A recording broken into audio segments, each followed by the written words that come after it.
So, g'day fellow coin collectors, how you going? This is Glenn, and today we're going to have a look at the 1988 mint set.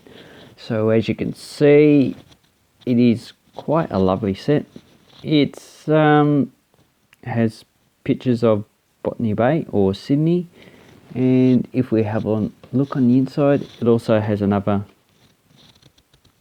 picture of Sydney, and this is actually by a painter. So if we look on the back, it actually has information on who actually done the actual painting. So Michael Carmichael, 1791 to 1869, Sydney, New South Wales, hand coloured from a black and white etching. So that is generally how they actually took, because there was no photography, they actually had to have a reference at the time, so they get professional artists to actually do a realistic or nearly realistic portrait of the actual place. And they actually, when the scientists actually studied the animals and the plants, they also done paintings and drawings of the actual specimen, how it actually looked in a real view.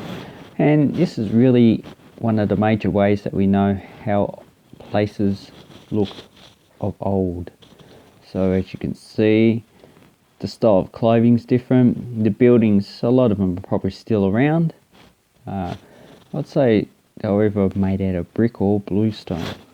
So this mint set celebrates 200 years since the English first came to Australia, and it is actually the highest mint set that was actually produced.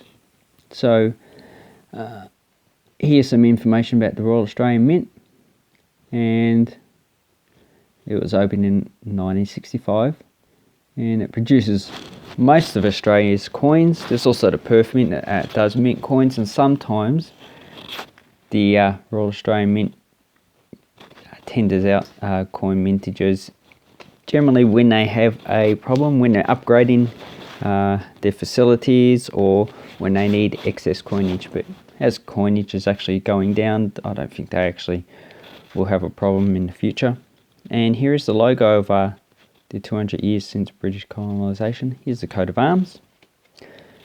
On the reverse of this one, we just have the specifications of the actual coins. So 1 2 cent, 5, 10, 20, 50 cent, 1 and $2.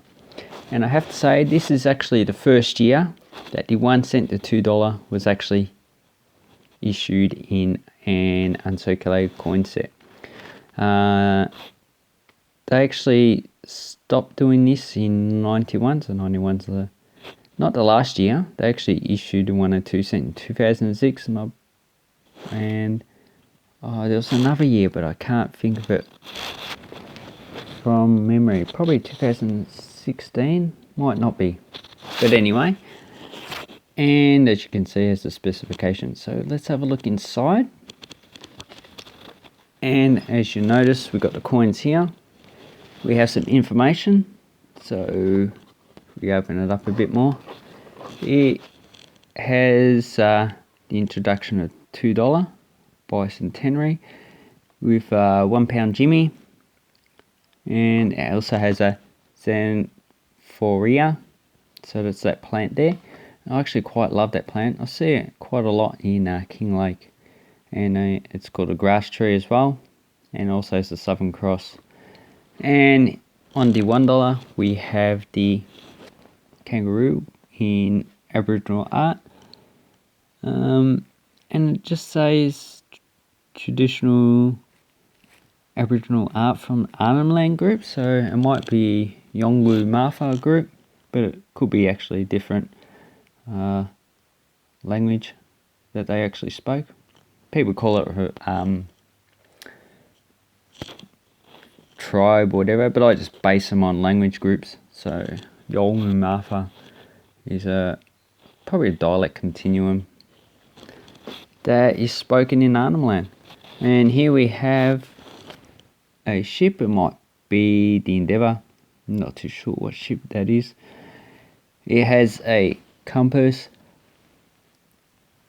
and Southern Cross, New Holland which Australia was called at the time. And here we have the, reverse, the effigy that was issued up until 1998. Yep, and here we have the actual coins themselves. So most of these coins were actually issued into circulation, and the only one that's probably, the only one it wasn't was the 20 cent. So the 1 cent had about 100 million, bit over that.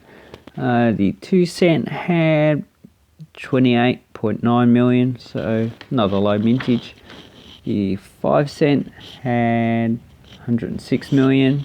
The 10 cent had 46.9 million. The 20 cent, wasn't released, but it was only in mint packs. But according to the mint, 200,000 released in the circulation. But that's debatable. So I just class it as just in this mint pack. The 50 cent, that's one coin that people actually like to collect. And that coin actually had a mintage of 9 million. Then we have the $1 and $2. The $2 was the highest with about 160 million. The $1 had a mintage of 21.6 million. So none of these coins are rare. They're actually quite common.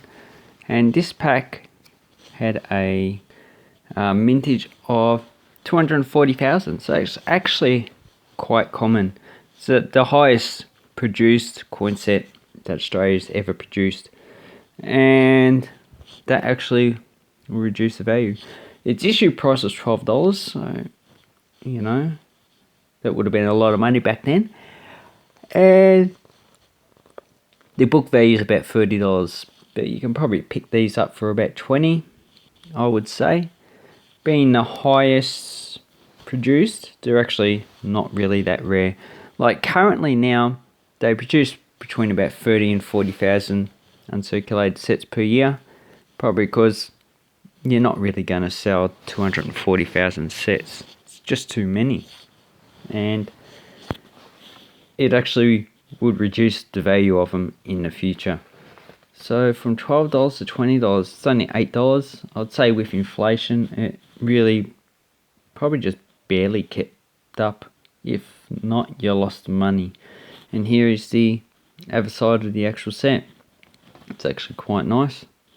Like it. And it's a pity they got rid of the 1 and 2 cent, but they need to, because the value in purchasing stuff is pretty much non-existent. So that is the 1988 mint set. And the thing you need to actually look for in these is error coins. So it's probably highly unlikely you're going to get an error. And if you did, it won't be a major error. It will most likely be a minor one, which was overlooked by the people who actually produced these sets. Because at the time, I would say these coins would have been put in by hand into the plastic cover and put in these sets. And if there was a major error, they would have been discovered and taken out. So you're looking for minor errors. But I've not actually come across any minor errors that you can find in these sets. So if you do, please leave a comment down below, because it's actually quite a nice set to get. I was thinking of reselling this one, but I think I'll actually keep it. So if you like to collect uncirculated sets, just leave a comment down below, because it's really nice just to have a talk and to see what other people think of them. Anyway, I'd like to say thank you very much for watching my video. Have an awesome coin collecting time, people. Bye bye.